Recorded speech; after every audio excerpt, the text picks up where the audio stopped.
I have influenced at least 5 of my friends to go and stay carnivore. They thought I was crazy, and one of them even has Nichole, how did you find carnivore?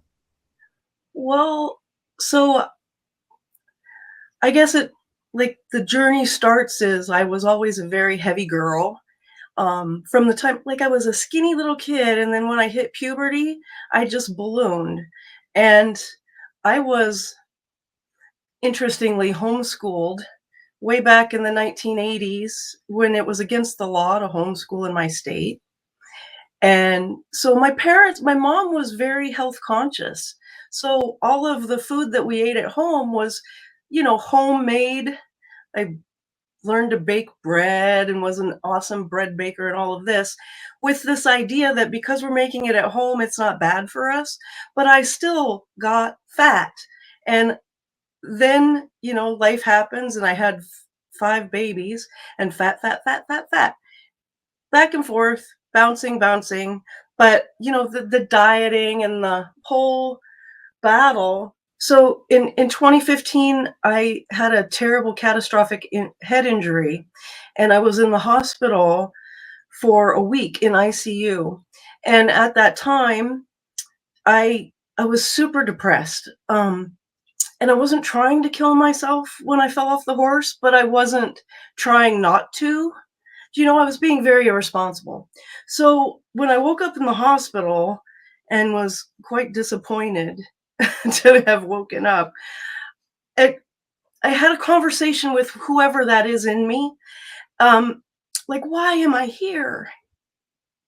And it said, you have to pick. It's up to you to decide why you're here. And so I picked why I was here is in service to love, beauty, truth, and humor. And so I went off on an adventure. I bought a motorhome and I put my Longarm quilting machine in it. And I did I called it the Quilting Across America tour in 2017 and 2018. And after I was done with that bus tour, which was, you know, it was amazing. I was really low and sad, and I thought, oh my gosh, what if I am stuck here until I am 132? Because I thought when I was, after I had my head injury, it really came home to me, Dave, that I can't escape, right? If it's not my time, I'm not going anywhere and I can try as hard as I want and I will just suffer more for trying when it wasn't my time, right? So I was just like, oh my gosh, what if I really am stuck here for a really long time? Like there's no escape for me. I'm not going to croak when I'm 70 like my parents. Um, so it really kind of scared me and I went to work on the research of how to feel the very best for as long as you could in your life because I thought, well, if I'm stuck here, I don't want to feel like this. And so I was at that time, what, 40, 43, and 132 was like 3 times my age. And I thought, if I live to be 132, then I'm only a third of the way there, and I'm not a complete so I was like, that's my goal. Okay, so I found keto, and keto just catapulted my weight loss. It really started things going in a very fast way, which was super encouraging and made it easy to stay on. And one of my close friends, Rick, sent me the book by Dr. Boz, the keto Dr. Boz. And that was incredibly helpful. So that really kickstarted my journey. And I lost over 100 pounds in about a year and a half.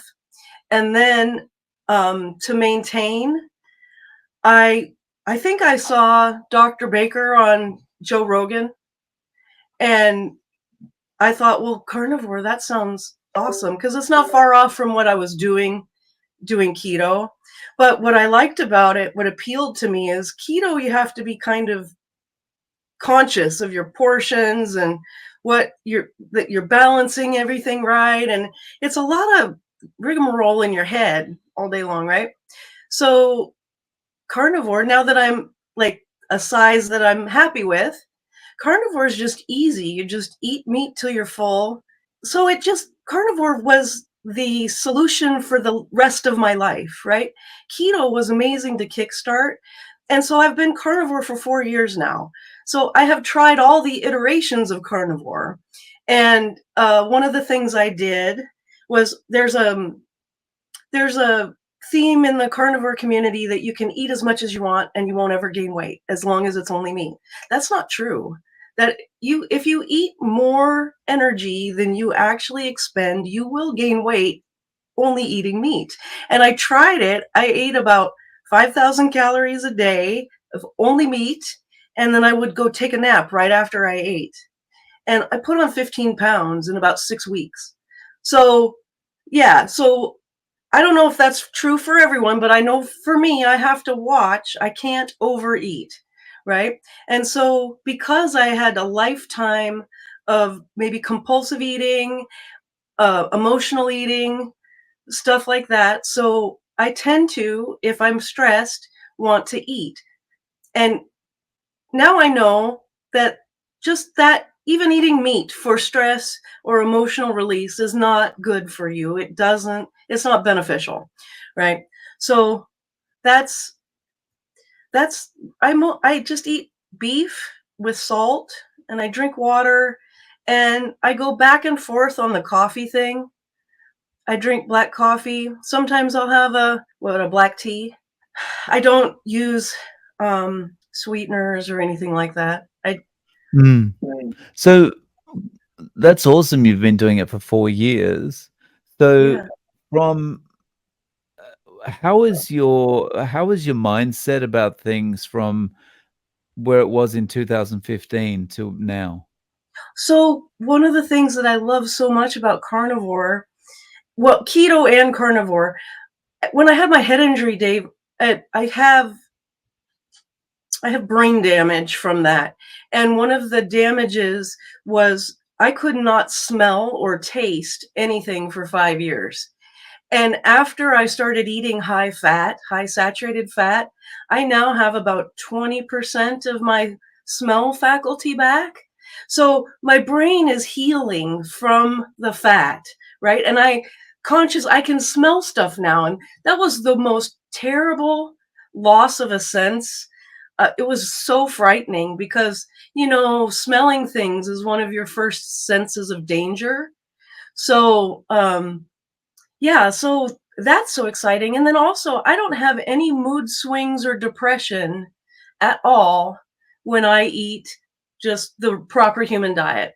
If I go off the rails, like, for 4 years, right? So there's been a cheat meal here and there, so I know exactly what happens. When I was, doing keto, I really found it helpful to test my blood ketones and my glucose, um, because it kind of gives you more of the game thing, like you're playing a game with your body, right? And so that really helps me. And when I have times I struggle where I feel like I'm maybe gaining, not because I'm off eating, but maybe because I'm under exercising, like that's something too, is like if you don't stay consistent with your weightlifting and whatnot, your caloric needs really do drop. And so if I'm working out in the gym 3 times a week, I probably need about 1,500 calories. And of course, calories aren't actually what we're counting, but you know what I mean? Like, I need, on average, I probably eat about a pound and a half of meat a day, if I'm working out. If I'm not working out and I'm just like walking around the house or doing office work, I do not need that much to make this little body function, you know? What kind of reaction have you had from people around you about this? I mean, 4 years is quite a long time to be just eating meat, so someone must have commented. Well, so interestingly, during that time I worked at Dunkin'. I was a manager at a Dunkin' Donuts. And so it was very obvious that I didn't eat any of the junk there, right? Um, and I think, a lot of people have heard about carnivore especially younger people that are on the internet, right? So in Dunkin', I was hiring kids basically, young adults, I guess, kids to me. But they they kind of were, whatever, do your thing, right? And impressed at my ability to not add anything to my black coffee and stay away from donuts, right? So, and and for the most part, I'm not a preachy person. Like I I truly believe that we are our own best experiment, right? And so even physical things like health and fitness, I always like to try myself and to see what works for me because I know not every body is the same, right? And so I feel like everybody needs to try and do what works best for them. So if somebody tells me, "Oh, I could never live without vegetables," I'm like, "Well, don't." Like, do your thing. For me, when I learned with when Sean Baker said, "You don't have to eat vegetables," I was like, "Dude, if I don't have to eat them, why would I?" I mean, they're terrible. Like, and I was raised, my mom always had a balanced meal, 2 vegetables, a starch, and a protein, right? Vegetables are awful. I don't like them. So that's great to just be happy, to not have mood swings. I used to have you know how you go into depressive bouts and then you don't keep your commitments and you don't show up at the Yeah. parties and I don't do that anymore. I keep my commitments. I don't have any struggle with mental health problems since going keto slash carnivore. So I'm a big proponent of that, especially for mental health, which is I think it's an even bigger crisis in our societies now than obesity. Yeah, and especially, I mean, you're talking about like the kids or young adults you were hiring at Dunkin' Donuts. I mean, those are the ones that the mental health issues are going to hit even harder if they haven't Absolutely. And already. they're already suffering with them. Yeah. Mm, Yeah. Anxiety, gender dysphoria, all of the things. I saw it all. mm. And I worked at a Dunkin' in Alabama, so deep south. Very, which is interesting because it's probably, I think the last I saw, the most overweight state in the United States is Alabama. Oh, really? So yeah, that's Oh. kind of, it's right up there if it's not the top. Um, so yeah, but I got married since I went carnivore, and that was challenging because he's not a carnivore. Like, he's been trying he had gone, before we got married, he'd gone keto and lost about 30 pounds. But my husband struggles so much with carb addiction. It's got a grip on him. Like, he can go about 2 weeks really good, and then at work, vending machines, or if he lets himself get hungry, he's not good at preparing himself for the eventuality of temptation, right? So he falls off. And so that makes it kind of challenging because he really wants to still embrace food as that pleasure thing and that thing we're doing for fun, and I'm really hardcore, like, let's just eat and get on with our lives and go do something else, right? I don't I'm carnivore because I'm lazy. I don't want to cook recipes. I just want to make the meat hot and stick it in my mouth, right? And I don't like dishes. So, I mean, it's like all of it. It just makes it so your life really compact and easy to roll. So I also love it because I road trip a lot because my husband has his house in Washington State and I live in Alabama. So I go back and forth between the two places and I drive. Well, there's nothing better than a long intermittent fast if you're going to do a huge long road trip. It and intermittent dry fasting is amazing too for road trips because you don't have to take as many pee stops. But I mean, and if you're like fat adapted, it doesn't hurt, you know. Like when I wasn't fat adapted, you had to have the chips and nuts and all the things to shove in your mouth and make your car messy while you're driving down the road. Don't need that anymore. I just travel with sardines because I'm lazy and it's a long, long trip. So I want to make as few long stops as possible. So that does sound like a really long trip. How long does that take? Well, it's 2,600 miles. And if I drove it straight through, probably 5 days because I have an electric car, so I have to stop a lot to charge. But yeah, it's about 5 days of driving. But because I did that bus tour, and before the bus tour, so I'm like a famous long arm machine quilter. So I've written books on quilting and traveled and toured. I have a lot of connections all over the United States that are wonderful, sweet, creative, brilliant ladies that when I did the bus tour, all had a spot for me to park in their driveways, right? Throw me out a plug-in.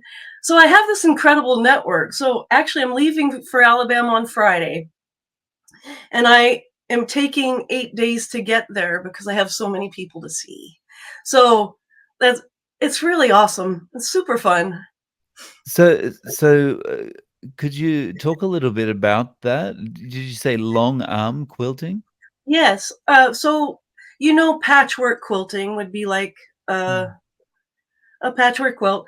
So when I was I guess 25, I started quilting. I had said I was homeschooled, so I had crocheted up until that time, and I was in a fabric store looking for yarn and saw this book that said quilting for people who still don't have time to quilt.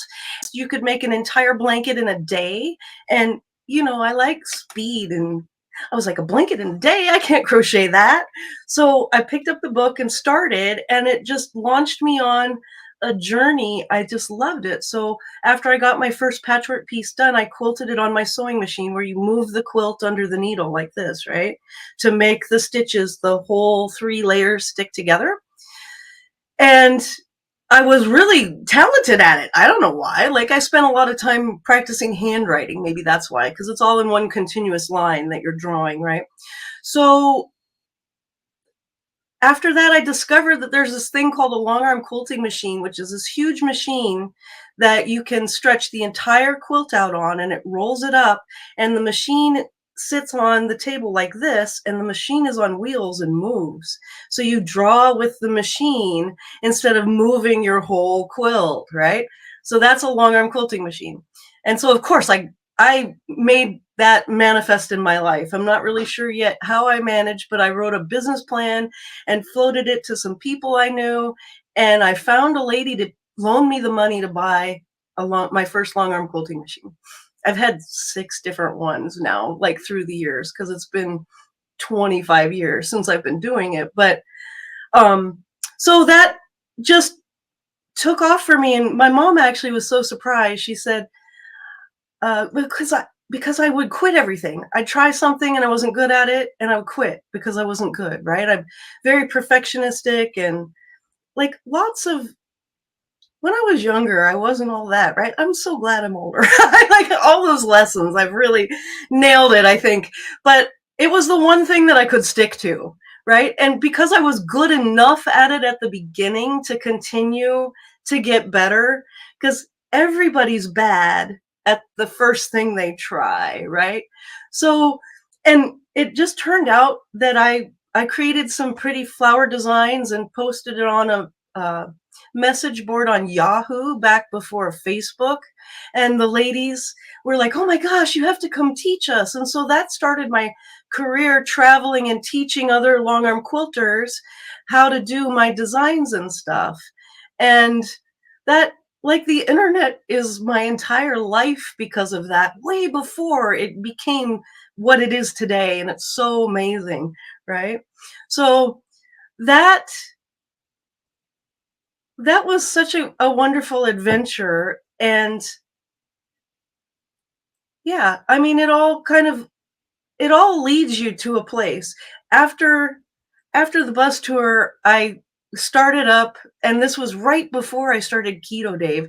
I i started a kettle corn business. I was manufacturing kettle corn, which is popcorn with sugar on it, right? Can you think of anything worse? And like, and so I started doing keto and started doing all this research, and I'm like, oh my God, I can't sell this, right? And I would talk to my business friends, and they'd be like, Nichole, it doesn't matter. People will buy it. They like it. Sell them what they want. And I'm like, so how do you justify that when you're like talking to a heroin dealer? Do you know what I mean? Like, is it okay to sell heroin because people want it? I don't think so. And so I kind of like struggled to make that business work. And it, yeah, it's no longer in existence. So that was an interesting thing. And I still get a lot of flack from people today who can't seem to jive that moral question. You know what I mean? It's like, well, just because you don't eat it doesn't mean they can't. Well, it doesn't mean they can't. They can go buy it from someone else, though, right? I don't need to profit off of them being ill. And Yeah, and that's a good point. You know, I mean, you're just making a moral choice. It's like, yeah, if they want to go and buy it, they can go and buy it, but they're just not going to buy it from me. right, exactly. They can Yeah. buy beef jerky from me. Right? I'll do beef jerky or something, you know, like, and so I actually do beef jerky, and I carry it in my purse, and I call it purse meat, you know, and so people laugh at my purse meat, but because it's hard to find packaged jerky, even packaged meats are full of crap, and I can feel the crap that's in them if I eat it, you know, like it makes my mouth sore. Have you noticed that? Have you tried like commercial? I I haven't tried any jerky since I've been on Okay, the carnivore. Yeah. okay. Yeah, no, I find that sometimes the processed meats or the dried meats make my mouth sore. And I also feel like they're easier to overeat. Um, just because by nature of them being processed, you know? Yeah, yeah. I think they just know what kind of things to put in there, the right combination as preservatives, but the right combination of chemicals and stuff that Yeah. this is going to hit their body in the right way. You know, they're There's going to a want more and more perfect and more. ratio of sugar to salt on kettle corn. Yeah. I mean, yeah, that will make people buy more. You Right. can actually do that. Yeah. Yeah. So, yeah, so that's So so speaking about food, like how mhm. is your day split up in eating now? So I usually only eat about 2 meals a day. Um 2 meals a day if I'm working out, and or like I've got a lot of going on or a lot of stress. I find mental stress burns a lot of energy as well. Um if I'm really low key, 1 meal a day, and like I said, when I road trip, I probably don't eat a lot. I drink water and just maybe some sardines or some home dried meat. Like I'll dry meat for my own trips, um, but I'm not worried about starving to death on carnivore because I can fast for days. You know what I mean? And I just don't have a problem with it. I don't have the headaches. I used to have horrible, like migraine headaches that would make me vomit if I didn't eat when I was a carb eater. Yeah. And yeah, That's debilitating. In just fact, gone on carnivore. yeah, go on, never again. Like I can go days without eating, no headache, no problem.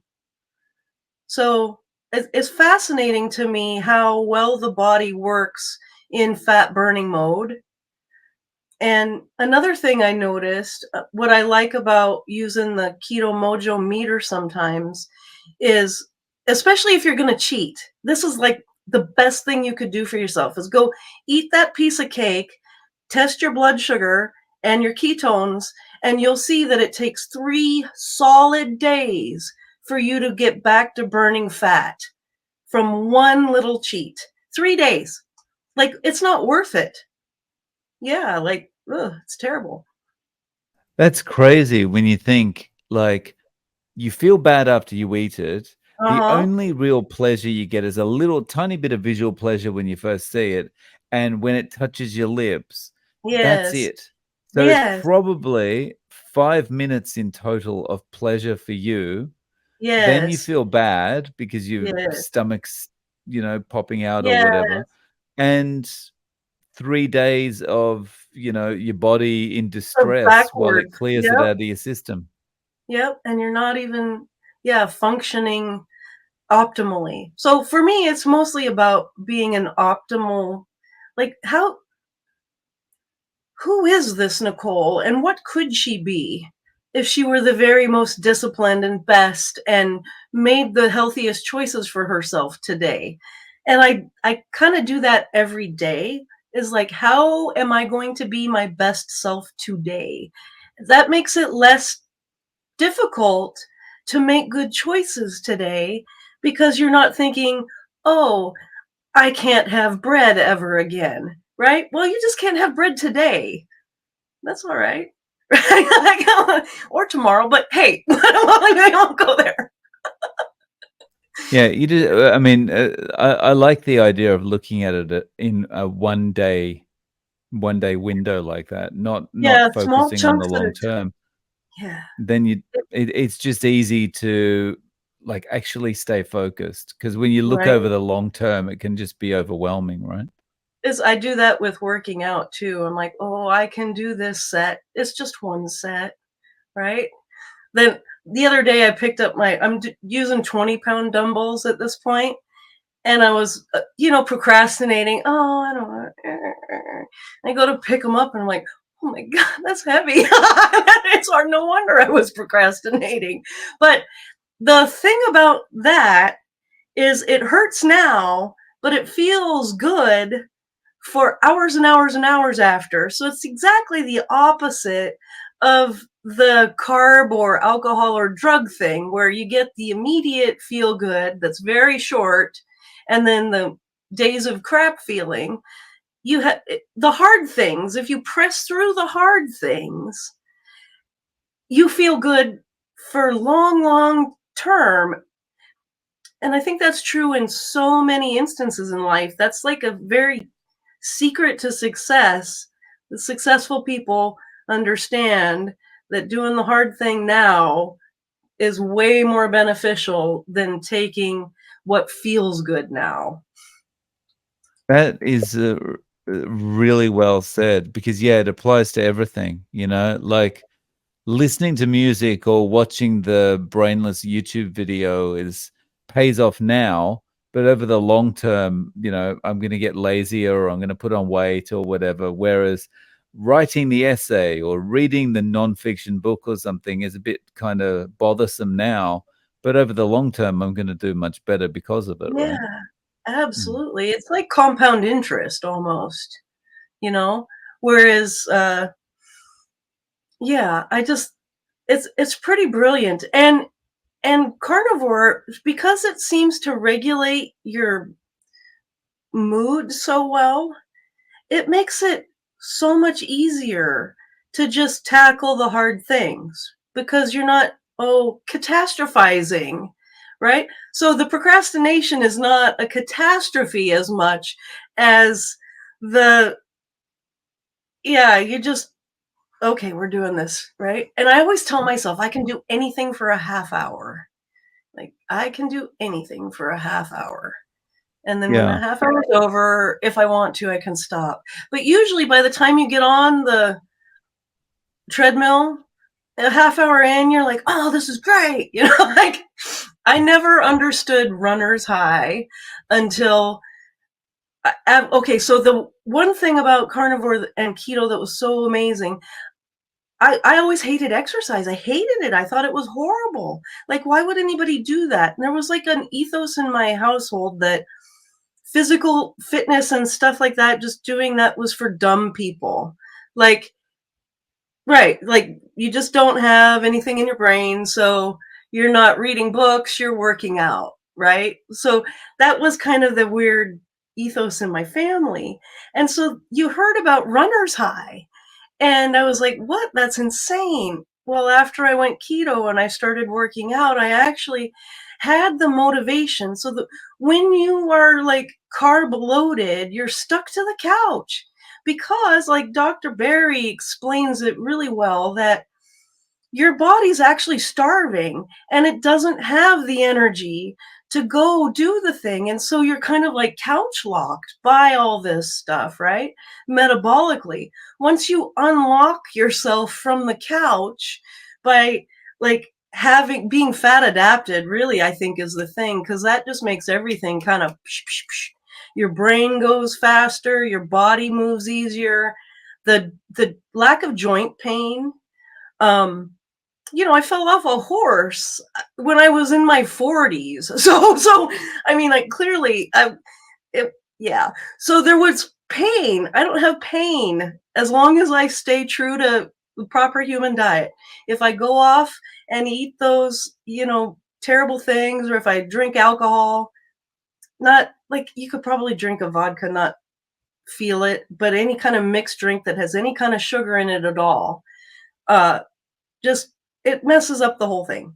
So that that getting that metabolic piece right fixes everything. Mental, spiritual, physical.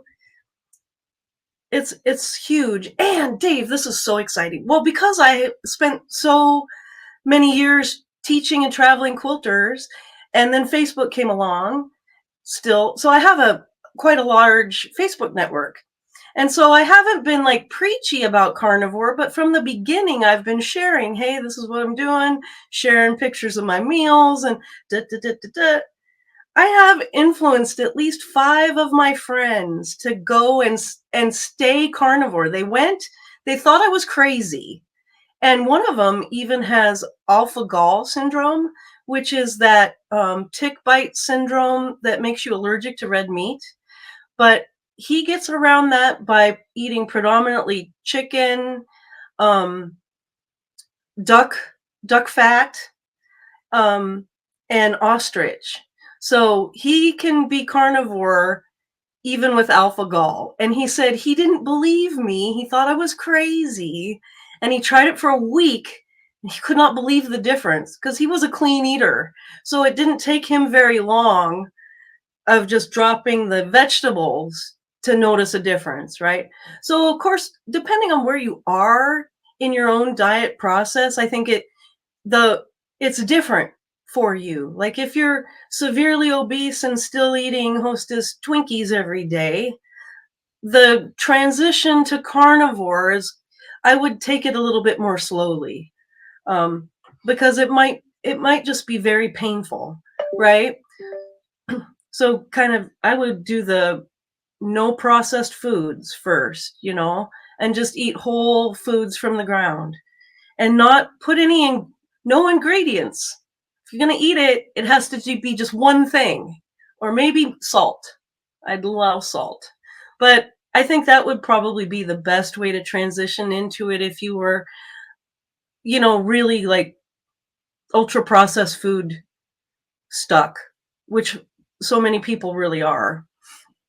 So Yeah, that's good advice, and awesome to hear that you got so many people involved. it's It's so great. exciting. Every time somebody says, "Oh yeah, I'm doing carnivore now, Nichole," I'm like, "What?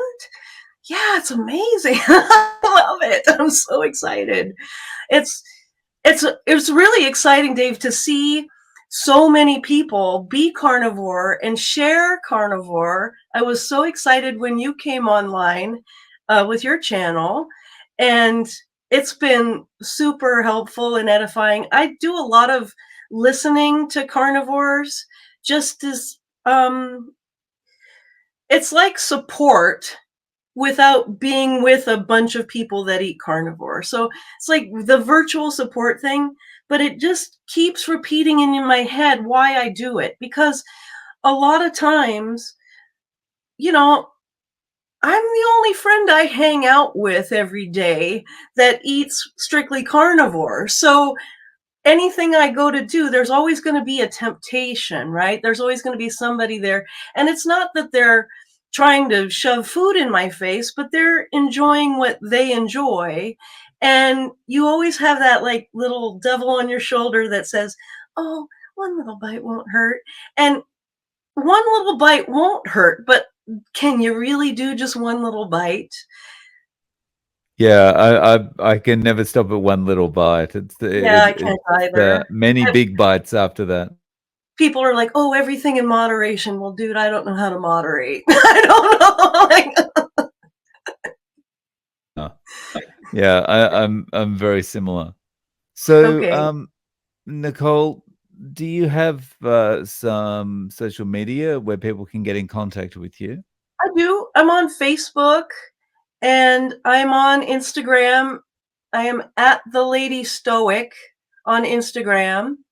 And I also have a YouTube channel. Doesn't have a ton on there. Got some quilting videos and some videos about my art adventures and travels. And that's at the Lady Stoic as well.